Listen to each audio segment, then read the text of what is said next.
ஸ்ரீசக்கர வரதாச்சாரியம் சுத்தசத்வ குருத்தமம் ஸ்ரீநிதிம் ராகவம் வந்தே ஹியபார கருணாகரம். கவசம் கனெக்ட் நேயர்களுக்கு நமஸ்காரம். பெரியாழ்வார் திருமொழியின் 10ஆம் திருமொழியின் 6வது பாசுரத்தை அனுபவிக்க நாம் மானசீகமாக அசோகவனத்தை அடைகிறோம்.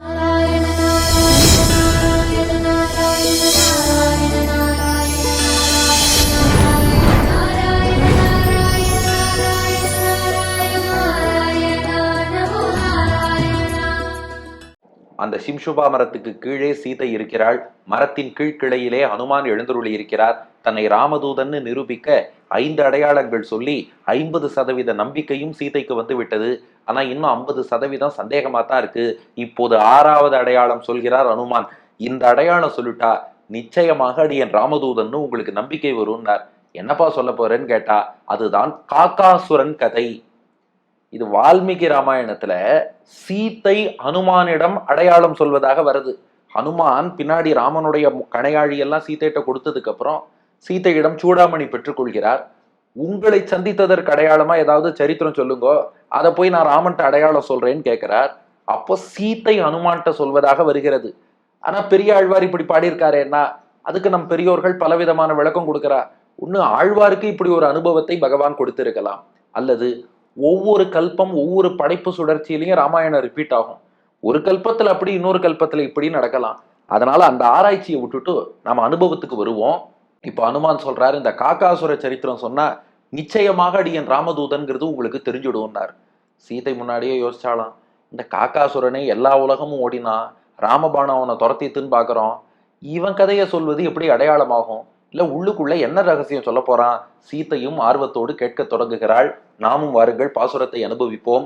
6வது பாசுரம். சித்திரகூடத்து இருப்ப சிறுகாக்கை முளை தீண்ட அத்திரமே கொண்டெறிய அனைத்துலகும் திரிந்தோடி வித்தகனே ராமாவோ நின்னபயம் என்றழைப்ப அத்திரமே அதன் கண்ணை அறுத்தது மோர் அடையாளம். சித்திரகூடத்திருப்ப சிறுகாக்கை முளை தீண்ட அத்திரமே கொண்டெறிய அனைத்துலகும் திரிந்தோடி வித்தகனே ராமாவோ நின்னபயம் என்றழைப்ப அத்திரமே அதன் கண்ணை அறுத்தது மோர் அடையாளம்.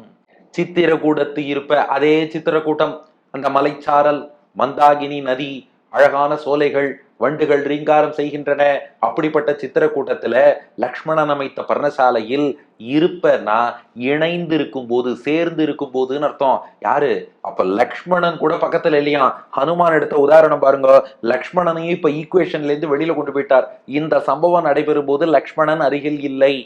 நீங்களும் ராமனும் மட்டும் இருப்ப சேர்ந்திருந்தீர்கள். அதுவும் எப்படி? சீத்தை மடியில தலை வச்சு ராமன் பள்ளி கொண்டிருந்தானோ.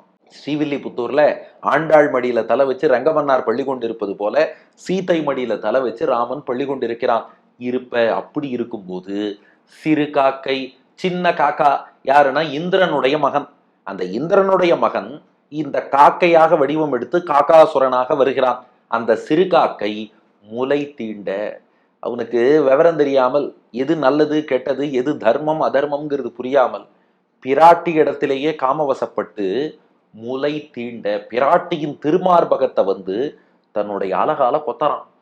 தாயார் விரட்டி விரட்டி பாக்குறா சீதை, போன்னு காகத்தை விரட்டுறா, போமாட்டேங்கிறது, மார்புல கொத்தி கொத்தி காயப்படுத்துறது, ரத்தம் பீரிட்டு வருது. சீதைக்கு ராமனை எழுப்ப கூட மனசு இல்லை. ஏன்னா ராமன் உறங்கின்னு இருக்கார். கண் மூடும் வேளையிலும் கலை என்ன கலைன்னு அந்த மூடி இருக்க கண் அவ்வளவு அழகா இருக்கு, அதை எழுப்புறதுக்கு மனசு இல்லை. ஆனா இந்த ரத்தம் ராமன் மீது பட்டு தெரித்து தூங்கின்றத ராமன் முழிச்சுட்டான். சீத்தையின் திருமார்பை பார்க்கறா, காயப்பட்டிருக்கு. உறங்கி கொண்டு இருந்த 5 தலை நாகத்தோட விளையாடினவன் எவன்னு கேட்டான். இந்த காகம் இருக்கே, எதிரில ஒரு மரக்கிடையில உட்காந்து ராமனுக்கே அழகு காமிச்சுது. அதன் அழகுல ரத்தம், நகத்துல ரத்தம். புரிஞ்சுட்டான் ராமன், எங்கிட்டியா மோதின? வல்லவனுக்கு புல்லும் ஆயுதம், தனியா என் கையில ஆயுதம் இல்லைங்கிற தைரியத்துல தானே அழகு காட்டுற. அத்திரமே கொண்டெறிய, ராமன் தர்பை புல்லால் ஆன ஒரு பாயில சயனிச்சுட்டு இருந்தான். அந்த பாயிலேருந்து ஒரே ஒரு தர்பையை உருவினான். அதுல அத்திரமே, அத்திரம்னா அஸ்திரம், பிரம்மாஸ்திரம்னு அர்த்தம். அத்திரமே கொண்டு அந்த பிரம்மாஸ்திரத்தை புல்லிலே ஜபித்து கொண்டு எரிய அந்த காக்காசுரன் மீது எவிட்டான். அதான் வல்லவனுக்கு புல்லும் ஆயுதம். புல்லுல பிரம்மாஸ்திரத்தை ஜபித்து எவிட்டான்.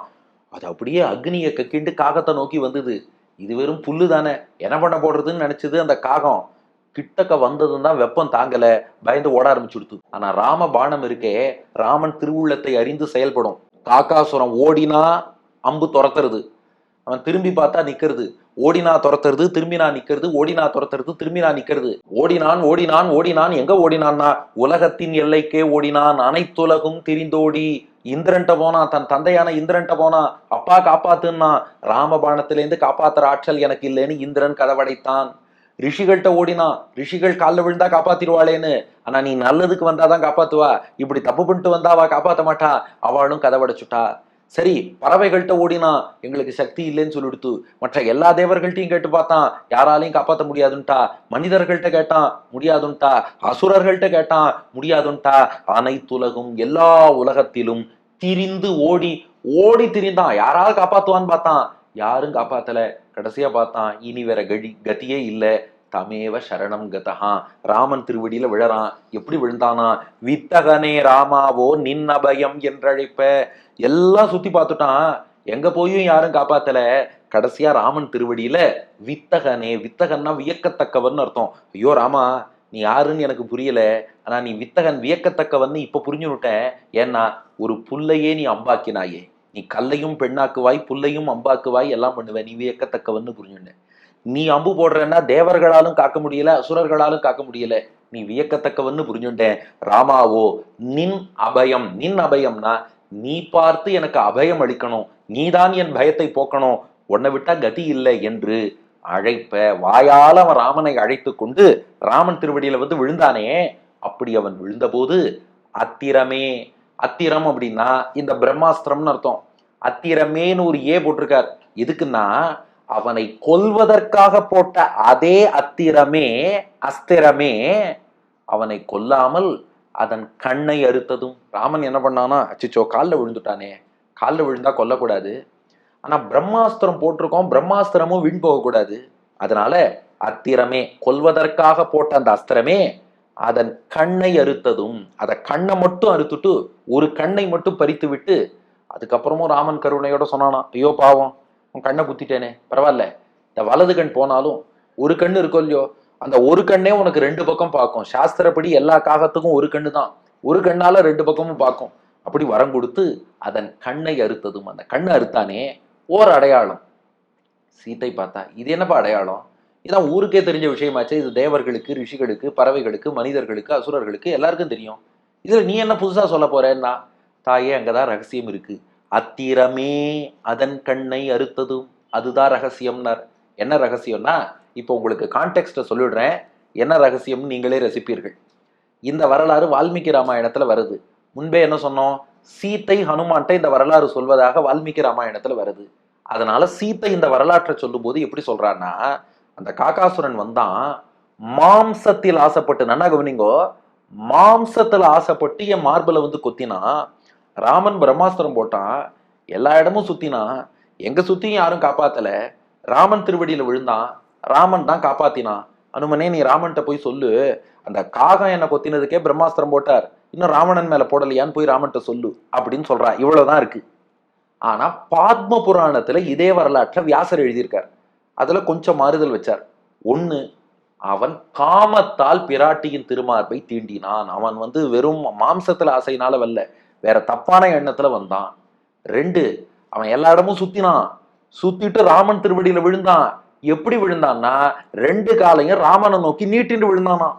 ஆனா சீத்தை பக்கத்துல இருந்தாலே, எந்த சீத்தை கிட்ட அபச்சாரப்பட்டானோ அதே தாயார், அதே ஜெகன்மாதா தன் மார்பில் கொத்தியவன் மீது கூட கருணை காமிச்சுட்டு, அச்சோச்சோ இதுக்கு சரணாகதி கூட எப்படி பண்ணணும்னு தெரியலையே, ரெண்டு காலையும் ராமனை நோக்கி நீட்டிட்டு விழறதே, அதனால தச்சிர பாதயோஸ்தஸ்ய யோஜயாமாச ஜானகி, இது பாத்ம புராண ஸ்லோகம். அந்த காகத்தை சீத்தை திருப்பி அதன் தலை ராமன் திருவடியில படும்படியாக வச்சாலும். வச்சுட்டு காகம் சரணாகதி பண்ணல, சீத்தை சொன்னாலாம், நீங்க பார்த்து காப்பாத்தணும், உங்களை விட்டா இவனுக்கு யார் கதி இருக்கா, திராஹி திராஹிதி பர்த்தாரம் உவாச்ச தயையா விபும், காப்பாத்துங்கோ காப்பாத்துங்கோ அப்படின்னு சீத்தை அவனுக்காக பிரார்த்தனை பண்ணா. ராமன் பார்த்தான், நீயே சொல்லிட்ட, இதுக்கப்புறம் மீற முடியுமா, போனா போறது போ, அவன் ஒரு கண்ணை மட்டும் பறிச்சுட்டு விட்டுடுறேன் அப்படின்னு ராமன் விட்டான். சீத்தை சொன்னாலாம், ஐயோ நீங்க பாட்டு கண்ணை பறிச்சுட்டே, அப்புறம் கடவுள்னா கண்ணை குத்துவாருன்னு சொல்லுவா, இருடா நான் உனக்கு வரம் தரேன், ஒரு கண்ணு இருந்தாலும் ஒரு கண்ணால ரெண்டு புறமும் பார்ப்பேன்னு சீத்தை வரம் கொடுத்துட்டா. இப்போ வால்மீகிக்கும் வியாசருக்கும் 3 வித்தியாசம். இந்த நாளிதழ்லாம் 6 வித்தியாசம் பாளே. இப்போ 3 வித்தியாசம். சீத்தை வால்மீகி ராமாயணத்துல சொல்லும் போது அவன் மாம்சத்துக்கு ஆசைப்பட்டு வந்தான்னா, ஆனா வியாசர் இதை பத்ம புராணத்துல நரேட் பண்ணும்போது காமத்தால் வந்தான்ட்டார். சீத்தை வால்மீகி ராமாயணத்துல சொல்லும் போது அவனே சரணாகதி பண்ணான்னா, வியாசர் பத்ம புராணத்துல சொல்லும் போது சீத்தை தான் அவன் தலையை திருப்பி ராமன் திருவடியில வச்சார்னார். 3 ராமனே அவனுக்கு 2 புறமும் பாருன்னு வரம் கொடுத்துட்டான்னு சொல்லி சீத்தை சொல்றா. ஆனா பத்ம புராணத்துல வியாசரோ இல்ல இல்ல சீத்தை தான் வரம் கொடுத்தா, எந்த சீத்தையிட்ட அபச்சாரப்பட்டானோ அவளே வரமும் கொடுத்துட்டாங்கிற. இப்ப ரெண்டுல எது கரெக்ட்? நாம என்ன சொல்லிடுவோம், நம்ம ட்ரெடிஷ்னலா ஒரு ஃபார்முலா, சார் வால்மீகி ராமாயணம் தான் ஆத்தென்டிக், ஸோ வால்மீகி சொன்னதுதான் சரி, வியாசர் சொன்னது தப்பும்போம். ஒன்னு எப்போதுமே ஞாபகம் வச்சுக்கணும், எல்லா ரிஷிகள் சொன்னதுமே சரிதான். ஒருத்தர் சொன்னது சரி இன்னொருத்தர் தப்புன்னு சொல்லி மார்க் போடுறதுக்கெல்லாம் நமக்கு யாரும் உரிமை கொடுக்கல. இது முரண்பாடு இருக்கே, இதை எப்படி புரிஞ்சுக்கிறதுனா, ஆச்சாரியர்கள் அழகா விளக்கினா, வியாசர் சொன்னதுதான் சரி, ஆனா வால்மீகி மாத்தி சொன்னாரேன்னா, வால்மீகி மாத்தி சொல்லல, சீத்தை ஹனுமான்கிட்ட சொல்லும் போது மாத்தி சொல்லிட்டாளாம்.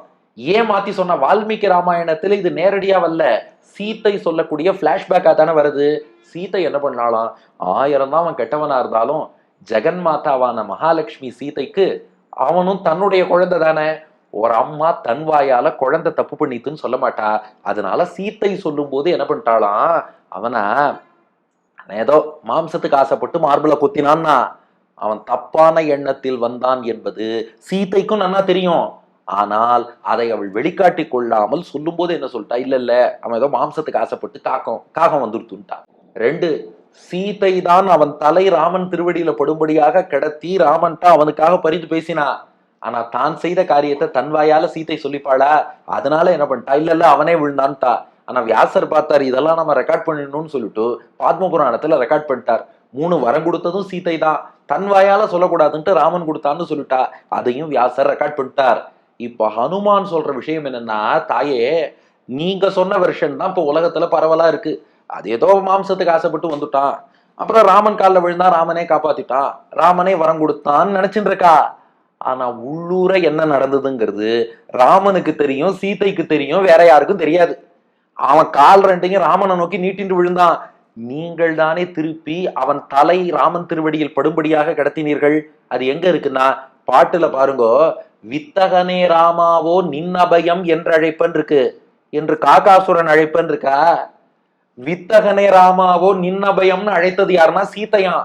அப்ப இந்த பாட்டு அப்படியே மீண்டும் பாருங்கள். சித்திரக்கூட திருப்ப சிறுகாக்கை முளை தீண்ட அத்திரமே கொண்டெறிய அனைத்துலகும் திரிந்தோடியது காகாசுரன். அவன் திரிந்தோடி வந்து கால் வலிக்கிறதுன்னு கீழே விழுந்தானா. ஆனா சீத்தை என்ன பண்ணா, வித்தகனே, இதுல இருந்து அப்படியே சீத்தையிட்ட கொண்டு வாங்க, வித்தகனே ராமாவோ நின்னபயம் என்று அழைப்ப நீங்கள் ராமனிடம் சொன்னீர்கள். இதோ பாருங்க, பாவம் இவன் காலில் விழுந்துட்டான், காப்பாத்துங்கன்னு சொல்லி அவன் தலை ராமன் திருவடியில் படும்படியாக கடத்தினீர்கள். அத்திரமே, அப்போது அதே அஸ்திரம், உங்கள் வார்த்தையை ராமபாணம் மீறுமா? அத்திரமே, அதனால அந்த அஸ்திரமே என்ன பண்ணிவிட்டான், ஆஹா தாயார் கட்டளை. பாட்டை நன்னா பாருங்க, கண்ணா இருக்கிறதுன்னா ஏவுபவன் ஏவினால் தானே அஸ்திரம்ங்கிறது செய்யும். ஆனா பாட்டு என்ன இருக்குன்னா, அத்திரமே அதன் கண்ணை அறுத்ததும்னா அஸ்திரமே பண்ணிடுத்து. அதாவது என்ன விஷயம்னா, சீத்தை சொல்லிட்டாலும் அவனை கொல்லப்படாதுன்ட்டாலும், அதனால அந்த அஸ்திரமே பார்த்துதான் சுச்சோ சீத்தை கட்டளையை மீறி கொல்லக்கூடாதுன்னு சொல்லி அதன் கண்ணை அறுத்ததும் கண்ணை மட்டும் அறுத்துட்டு விட்டுடுத்து. இப்ப தாயே, உங்க மார்பல வந்து கொத்தினவனுக்கு கூட நீங்கள் கருணை காட்டி ராமன்ட்ட வித்தகனே ராமாவோ நின்னபயம்னு பிரார்த்தனை பண்ணி அந்த அஸ்திரமே உங்க வாக்குக்கு கட்டுப்பட்டு அவன் கண்ணை மட்டும் அறுத்துட்டு விட்டுதே. இந்த ரகசியம் கூட அடி எனக்கு தெரியும். இந்த ரகசியத்தை ஒண்ணு நீங்க எனக்கு சொல்லியிருக்கணும், இல்லைன்னா ராமன் சொல்லியிருக்கணும். மற்றபடி உலகத்துல எல்லாரும் இந்த சரித்திரத்தை வேறு விதமாக நினைத்து கொண்டிருக்க, உண்மையா என்ன நடந்ததுங்கிறது அடி எனக்கு தெரிஞ்சிருக்குன்னா அப்போ நீங்களோ ராமனோ சொன்னாதானே எனக்கு தெரியும். ஓர் அடையாளம்னா உடனே சீத்தை சொன்னா, இல்லப்பா இது காகாசுரன் சொன்னாலும் தெரியுமேன்னா. அப்ப நீ ஒருவேளை காகாசுரனை சேர்ந்தவனா இருந்தா என்ன பண்றது? ஏன்னா எப்படியா இருந்தாலும் காகாசுரனுக்கு அடி வாங்கினவனுக்கு தெரியாதா? 2 காலையும் ராமனை நோக்கி நீட்டின்ட்டு தான் விழுந்தோம், சீத்தை தான் திருப்பி கிடத்தினா, எல்லாம் அவனுக்கு தெரியுமே. அப்ப நீ காகாசுரன் ஆளா இருந்தா என்ன பண்றது? ரகசியமான விஷயம் தெரிஞ்சுட்டு இருக்க, 60% நம்பிக்கை வந்தாலும் நீ ஒருவேளை காகாசுரன் கோஷ்டியோன்னு 40% உன் மேல சந்தேகமா இருக்குன்ட்டா. அடுத்த பாட்டுல அடுத்த அடையாளம் சொல்ல போறார் ஹனுமான். ஆக இந்த 6வது பாடல், சித்திரகூடத்து இருப்ப சிறுகாக்கை முளை தீண்ட அத்திரமே கொண்டெறிய அனைத்துலகும் திரிந்தோடி வித்தகனே ராமாவோ நின்னபயம் என்றழைப்ப அத்திரமே அதன் கண்ணை அறுத்ததுமோர் அடையாளம். சித்திரகூடத் திருப்பச் சிறுகாக்கை முலை தீண்ட அத்திரமே கொண்டெறிய அனைத்துலகும் திரிந்தோடி வித்தகனே ராமாவோ நின்னபயம் என்றழைப்ப அத்திரமே அதன் கண்ணை அறுத்ததுமோர் அடையாளம். சித்திரக்கூடத்தில் நீங்கள் இருவரும் ஏகாந்தமாக இருக்கும்போது சின்ன காக்கை உங்கள் மார்பகத்தை வந்து தீண்ட உடனே புல்லில் பிரம்மாஸ்திரத்தை ஜபித்து ராமன் ஏவ அந்த காகம் எல்லா உலகத்துக்கும் திரிந்தோடி கடைசியா நீங்களே ராமன்ட்ட வித்தகனே ராமாவோ, ராமா வியக்கத்தக்க ராமபிரானே நின் அபயம், நீங்கள் தான் இவனுக்கு அபயம் தரணும்னு சொல்ல அந்த அஸ்திரம் அவனை கொல்லாமல் கண்ணை மட்டும் பறித்ததே, இது ஓர் அடையாளம் என்கிறார் ஹனுமான். அடியன் வழங்கும் ஆங்கில வடிவம். When you were with Rama in a serene place in Chitrakuta, as the small crow pricked your breast, Rama shot the Brahmastram on that crow. As that crow fled to all the worlds and came back to Rama, you pleaded with him, "Oh, the wonderful Lord, please forgive him and grant him abhaya." And that Brahmastram just plucked his eyes and left him alive. This is the sixth evidence என்பது இதற்கான ஆங்கில வடிவம். இனி அனுமான் பார்த்தார். ஏழாவது அடையாளம் அழுத்தமா சொல்லணும், நிச்சயமா ராமதூதன்னு மனசுல பதியும்படி சொல்லணும். என்ன சொன்னார்? அடுத்த பாசுரத்தில் காண்போம். பெரியாழ்வார் திருவடிகளே சரணம்.